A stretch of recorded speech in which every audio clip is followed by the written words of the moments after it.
Hey guys, this is Angie McCoy. So this week we were supposed to discuss nonverbals and the questions that we're supposed to answer. Some believe that most communication occurs nonverbally. What are some nonverbal cues that you rely on in communication? Well, in session, obviously you can look at the eye contact, the direct or looking away. You can look at the skin tone. Sometimes when people are nervous, they will begin to blush. Like they'll start turning red from their neck and up if they're uncomfortable. You can look to see if they're fidgeting. That's often a good way to indicate whether they're nervous about what they're talking about.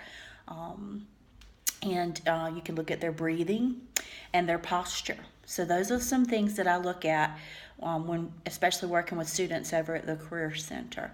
The second question was, why or why not do you believe it is so important for us as people to pay attention to the nonverbals people send us? And why, as counselors, is it critical for us to pay attention to the nonverbal messages we are sending as well, particularly in relation to diversity issues? Well, from the readings this week, I really gleaned a lot about African Americans and how they communicate, and Asians and Native Americans. So it leads me to know that I've got a lot more research that I need to do in reference to this in regards to their nonverbals. I think the counselor and the client, and to have the good allegiant relationship, you have to be able to read the nonverbals. The client is the expert on themselves, and they are they're going to decide what they are going to divulge and what they're not. They're going to decide whether they trust you or not. So especially in the first couple of sessions when you're just getting to know each other, as you as the counselor, you're a stranger to them.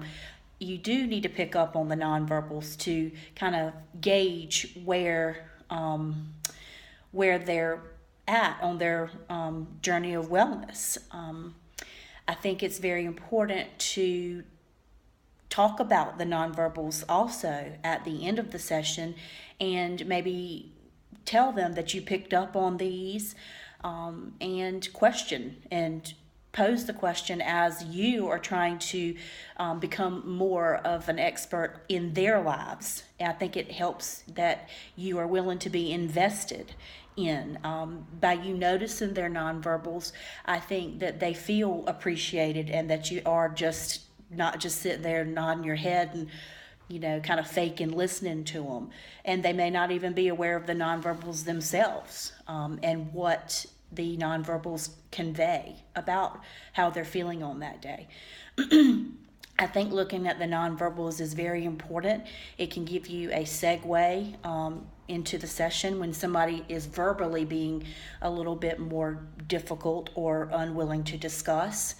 And I think as counselors, we have to watch our nonverbals. I think sometimes our faces, sometimes the client would tell you something that's kind of shocking. I think my face gives away a lot. I can't hide my emotions very well. So paying attention to my nonverbals will be very important. And understanding, I like to be close to people when I'm talking to them. I don't like a desk between us. I often will touch people. So this chapter has been very educational to me as far as understanding some cultures do not like that. Some cultures just feel you're being disrespectful if you're trying to ask questions. So I just really think it's a meeting of the minds when you're counseling culturally different. I think it's very important to understand to form the relationship on trust, and that you are investing in the relationship, and you're willing. You're not an expert on the client; that they are the expert. You're just helping them pass on their journey and journey into better wellness. I do feel that counselors, for the most part, we are taught that we kind of nod, we kind of do our active listening, and I think the eye contact is very important. I do think some clients want you to sit next to them. So I just think it's a matter of really getting to know your client as an individual and really monitoring the nonverbals and the verbals. That is the investing point, and I think that's where the true counseling relationship can begin.